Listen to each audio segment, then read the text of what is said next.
우리에게 주시는 하나님 말씀, 예레미야 2장 19절 말씀. 내 악이 너를 징계하겠고 내 반역이 너를 책망할 것이라. 그런즉 내 하나님 여호와를 버림과 내 속에 나를 경외함이 없는 것이 악이요 고통인 줄 알라. 주 만군의 여호와의 말씀이니라. 아멘. 아멘. 오늘도 거룩한 날, 복된 날입니다. 주님 전에 나오신 것 다시 한번 주님의 이름으로 축복합니다. 이 예배가 온전히 하나님 앞에 올려지고 이 예배를 통해서 받으신 하나님의 영광이 이후로 죄종의 말씀으로 저와 여러분의 심령 속에는 큰 은혜로 이 예배가 주님께서 친히 주관하시는 예배가 되기를 축원합니다. 한두 주 전부터 여러분들 이 설교의 제목을 이렇게 계속해서 질문 형식으로 본문에 따른 질문을 함께 나누고 있는데, 오늘 설교의 제목은 뭡니까? 고통은 어디서 옵니까? 그 질문은 저나 여러분 모두에게 우리 마음속에 늘 어느 때든 힘들고 어려움이 있을 때마다 스스로에게 던지는 질문이기도 하고, 때로는 우리 주변을 향하여 그 답을 얻기를 원해서 던지는 질문이기도 하죠. 그런데 오늘은 이 질문이 그냥 단순히 그냥 허공을 치는 공허한 메아리가 아니라 이 질문에 대한 분명한 답을 말씀을 통해서 하나님께서 여러분에게 주실 줄로 믿습니다. 그러니 여러분, 지금까지도 여러분 마음속에 내 삶의 이런저런 고통은 도대체 왜, 무엇 때문에 내가 이런 어려움을 겪고 있는지 혹시라도 이 말씀 중에 깨닫는 은혜가 여러분에게 있기를 축원합니다. 오늘 이 본문을 한번 살펴보시면 이런 표현이 되어 있습니다. 너의 악이 너를 징계하였다. 그리고 너의 반역이 너를 책망할 것이다.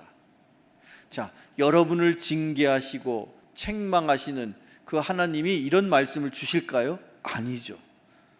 여러분, 하나님은 사랑이십니다. 때로 하나님이 여러분의 삶의 모습을 보시면서 속상하고, 때로는 답답하고, 때로는 마음이, 하나님의 마음을 표현할 때 그럴 수 있죠. 그러나 하나님은 절대 여러분을 책망하거나 여러분을 징계하시지 않는다고 말씀하세요. 하나님이 여러분을 얼마나 사랑하시는데, 여러분이 설령 말이나 행동이나 어떤 잘못을 범하였을지라도, 여러분 지금까지 살면서 내가 이거 잘못했기 때문에 우리 이 나라와 민족이 망하게 생겼다, 그런 잘못을 크게 범하신 분 혹시 계세요? 나 때문에 우리 지구가 망하게 됐어, 그런 분 계세요? 아니잖아요. 때로 힘들고 어려운 상황 속에서 나도 모르게 알면서도 지은 죄가 있지만, 절대 하나님은 그것 때문에 여러분을 질책하시거나 책망하시지 않는다는 거예요. 그런데 굳이 하나님은 무엇으로 너희들이 힘들어하고 너희들을 누군가 책망하고 너희들에게 질책하는지 아느냐? 그것은 너희들이 행한 그 잘못, 그 악이라는, 그 죄라는 것 자체가 너희들을 힘들게 하는 거고, 너희들을 억압하는 거고, 너희들을 질책하는 거야. 그러니 나의 고통은 어디서부터 오는 것입니까? 하나님께로부터 오는 것입니까? 아니면 악으로부터 오는 것입니까? 그렇죠. 선의 근원이 되시는 하나님으로부터는 우리를 긍휼히 여기시는 그 사랑이 올 뿐이지, 다만 우리가 저질렀던 잘못, 그런 악으로부터, 우리의 죄와 허물로부터 사실 우리의 삶에 고통이 찾아온다는 것이죠. 따라서 여러분의 인생에 그 어떠한 고통이든 그 고통을 이기기를 원한다면, 오늘 이 본문 중에 선지자 예레미야를 통해서 하나님이 말씀하시기를, 너희들이 지금 고통을 겪고 있다면 두 가지 문제가 있단다. 그 첫째는 나 여호와를 버린 것이고, 또 두 번째는 나를 제대로 경외하지 못한 것이다. 이것 때문에 너희들이 죄를 지은 것이요 그것으로부터 너희들의 삶의 고통이 찾아온단다. 그러니 여러분의 인생의 그 어떤 고통도 여러분의 삶의 그 죄 문제를 해결함으로 그 고통을 극복할 수 있는 저와 여러분이 되시기를 주님의 이름으로 축원합니다. 우리 인생을 쭉 되돌아보면 앞으로도 마찬가지고 지금도 여전히 우리가 힘들고 어려운 많은 다양한 인생의 문제들이 있지만 크게 세 가지로 나누어서 분류할 수 있습니다. 그 첫 번째 어려움, 고통은 무엇으로부터 오는 고통입니까? 질병으로부터 오는 고통입니다. 저를 따라서 이렇게 고백해 보시죠. 질병의 고통 이길 수 있습니다. 여러분 꼭 이기셔야 됩니다. 이길 수 있는 방법이 있고 비결이 있으니 그것을 꼭 기억하시고 그 어떠한 질병으로부터 오는 고통도 능력 있게 극복하실 수 있기를 축원합니다. 일찍이 예수님께서 많은 치유의 역사, 기적의 역사들을 펼치시는 중에 어느 날 베데스다라는 연못가에 38년 동안 그 자기의 질병으로 고통 가운데 살고 있었던 한 병자를 찾아가시고 그를 고쳐주셨습니다. 사실 그 베데스다 연못가에 하늘에서 천사가 내려오면 그 물 중간에 물방울이 보글보글 올라오거나 물이 요동칠 때 그걸 보는 그 순간에 그 물속에 처음 들어가는 최초의 사람은 어떤 병이든 낫는다, 그런 전설이 있는데 어쨌든 그런 전설을 듣고 낫기를 원해서 무려 10년, 20년이 아니라 38년이라는 장구한 시간 동안 그 병 때문에 고통 가운데 있는 한 환자를 하나님께서 예수님을 통해서 찾아가셨어요. 그래서 예수님께서 그를 낫게 하셨어요. 그러고 나서 예수님이 그를 세상에 보내시면서 네가 낫게 된 것들을 세상 사람들에게 전해라. 그리고 하나님 앞에 나아가서 성전에 나아가서 하나님 앞에 감사해라. 그때 그 병을 고침받은 그 환자가 예수님의 말씀대로 성전에 나아갔습니다. 그때 성전에 마침 예수님이 계셨어요. 그리고 예수님이 놀라운 선포를 해주십니다. 그것이 신약 성경 요한복음 5장 14절에 기록되어 있는 말씀인데 읽어봅시다. 시작. 그 후에 예수께서 성전에서 그 사람을 만나 이르시되 보라 내가 나았으니 더 심한 것이 생기지 않게 다시는 죄를 범하지 말라 하시니. 아멘. 그의 삶 속에 그가 몇 년을 살았는지 나이가 몇 살인지 전혀 모르지만 38년이라는 그 투병, 그 와병 가운데에 자 이제 낫게 되었어요. 그런데 이제 나았으면 그의 입장에서 평생의 소원을 이룬 겁니다. 더 이상 소원이 없는 겁니다. 그런데 예수님은 넌 나았는데 그것으로 그치지 않고 그것보다 더 심한 일이 생길 수도 있어. 그런데 그 일이 생기지 않도록 네가 주의해야 된다. 건강관리 잘해라 말씀하세요? 아니면 죄 짓지 말라고 말씀하세요? 죄 짓지 말아라. 38년 동안의 그 지병, 그것이 나았는데 그 다음에 그것보다 더 심각한 문제가 너를 괴롭힐 것이고 너를 힘들게 할 것이고 너를 고통스럽게 할 것인데 그 고통은 무엇과 연결되어 있느냐? 죄와 연결되어 있더라. 그래서 너 더 이상 지난 38년도 고통 가운데 살았는데 이 앞으로 어떤 삶의 문제가 있더라도 그 고통으로부터 벗어나고 이제는 고통 없는 삶을 살기를 원한다면 너는 뭐 하면 안 된다? 죄 지으면 안 된다. 여러분, 이 죄로 인하여 그 질병의 고통보다 더 큰 고통이 사실은 우리에게 다가오고 있다는 사실을 꼭 기억하시기를 주님의 이름으로 축원합니다. 자, 계속해서 말씀 중에 고린도 후서 12장 9절을 보면 이렇게 38년 동안 병자였지만 예수님을 만나고 그 예수님과의 깊은 영적인 교제를 통해 만남을 통해 그의 인생의 근본의 문제가 38년 동안 앓았던 병이 아니라 그보다 더 심각한 것이 있다면 그것이 바로 죄로 인한 것이라는 것을 그렇게 주님이 우리에게 전해 주셨는데, 그런 깨달음을 갖고 그런 하나님과의, 그런 주님과의 깊은 만남의 교제를 계속하는 중에 선교의 사명을 감당하던 사도 바울이 자기의 질병을 고침받기 원해서 하나님 앞에 간절한 마음으로 사생 결단의 심정으로 3차에 걸쳐서 하나님 앞에 작정 기도를 합니다. 하나님, 저 이 질병을 고쳐주세요. 제가 더 열심히 하나님의 사명을 감당하기를 원하는데 이 질병 때문에, 이 고질병 때문에 너무 힘듭니다. 이 병 고쳐주세요. 그렇게 결단하면서, 작심하면서 작정 기도를, 우리로 말하자면 작정 기도를 한 거예요. 그게 뭐 하루 이틀 한 게 아닙니다. 그 기도를 위해서 그가 정말 죽음을 불사하며 금식하였을지 또는 철야를 하였을지 그건 알 수가 없어요. 다만 그가 하나님 앞에 자기 평생의 사명을 더 감당하기를 원해서 기도했는데, 문제는 그 기도의 결과가 어땠습니까? 기도한 대로 응답되어서 병을 고쳤어요? 아니면 여전히 병을 고치지 못했어요? 전자예요? 후자예요? 고치지 못했어요. 그때 하나님이 그 사도 바울이 실망할 것 아닙니까? 자기가 자기의 부귀영화와 개인적인 영달을 바래서 하나님 제 병 고쳐주세요 그렇게 매달린 것도 아니고, 단지 제가 더 열심히 하나님의 사명을 감당할 수 있도록 이 선교사의 사명을 더 열심히 감당할 마음으로 고쳐달라 했는데, 하나님이 어찌된 영문인지 느닷없이 전혀 생각지 않은 하나님의 음성을 성령을 통해 들려주시는데, 그것이 고린도후서 12장에 이렇게 말씀이 기록되어 있습니다. 12장 9절 고린도후서 같이 읽어봐요. 시작. 나에게 이르시기를 내게 은혜가 내게 족하도다. 이는 내 능력이 약한 데서 온전하여 짐이라 신지라. 그러므로 도리어 크게 기뻐함으로 나의 여러 약한 것들에 대하여 자랑하리니 이는 그리스도의 능력이 내게 머물게 하려 함이라. 아멘. 하나님이 그러시는 거예요.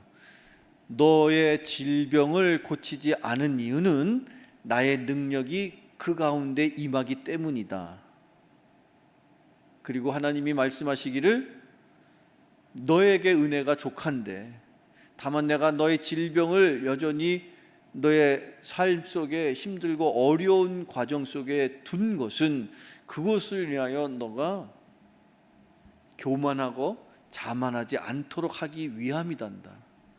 그것을 새롭게 깨달은 바울은 그 은혜가 족해서 너무 감사해서 그 이전까지 자기가 하나님 앞에 고침받기를 원하여 기도하였던 그 질병의 고통이 깨달음을 통하여 기쁨으로, 기뻐함으로 바뀌었다는 거예요.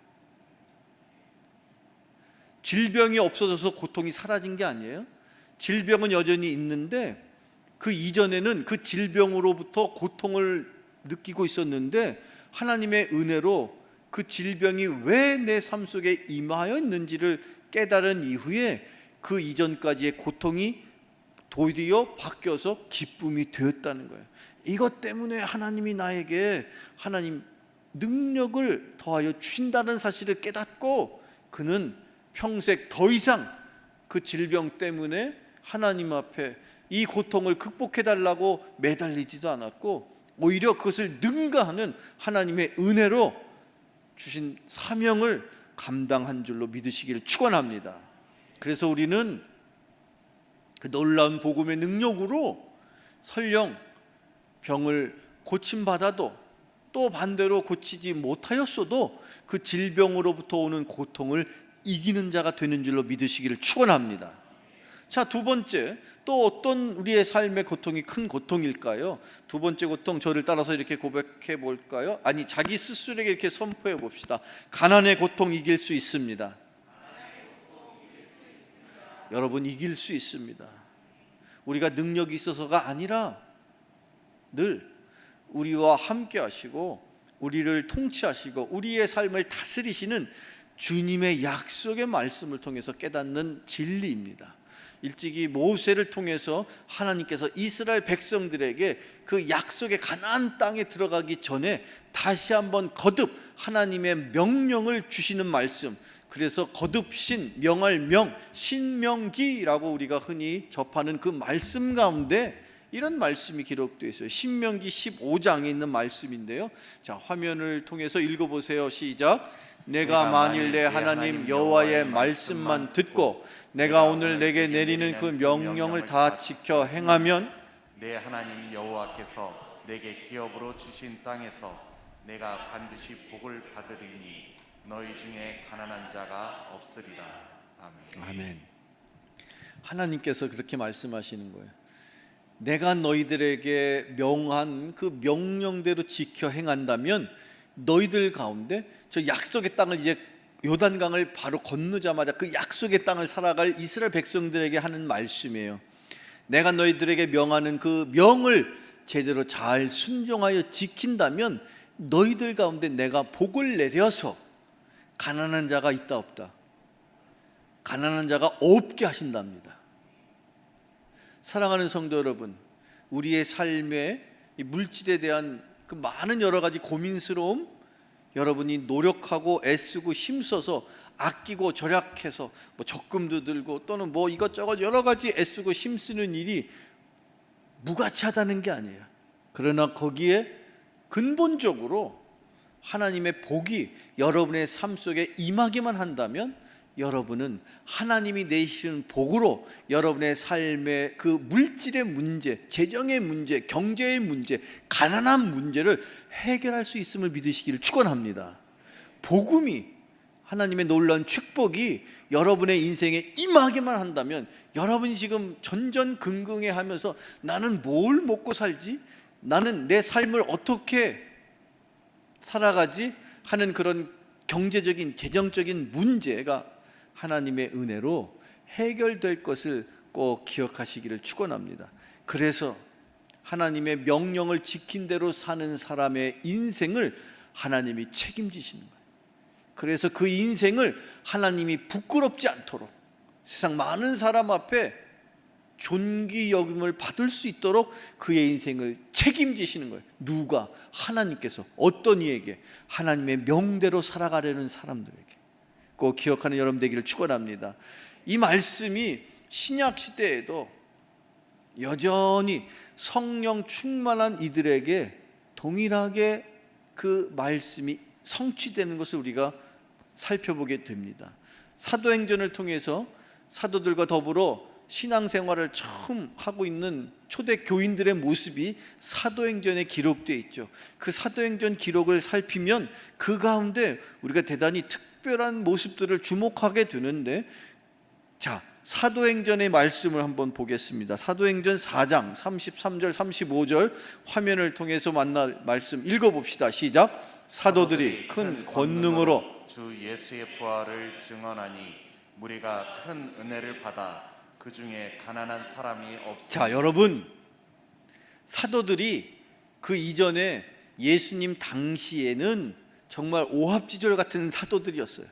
그런데 그들이 이제 예수님이 3일 만에 부활하시고 승천하시면서 그들에게 하나님 앞에 기도했습니다. 저들을 궁일이 여기시고 고아처럼 내버려 두시지 마시고 하나님께서 거룩한 영, 능력의 영, 생명의 영, 성령을 보내셔서 그 성령을 통해서 그들이 성령 충만해짐으로 그들이 불받고 그들이 능력 있게 세상을 향하여 선포하는 거예요.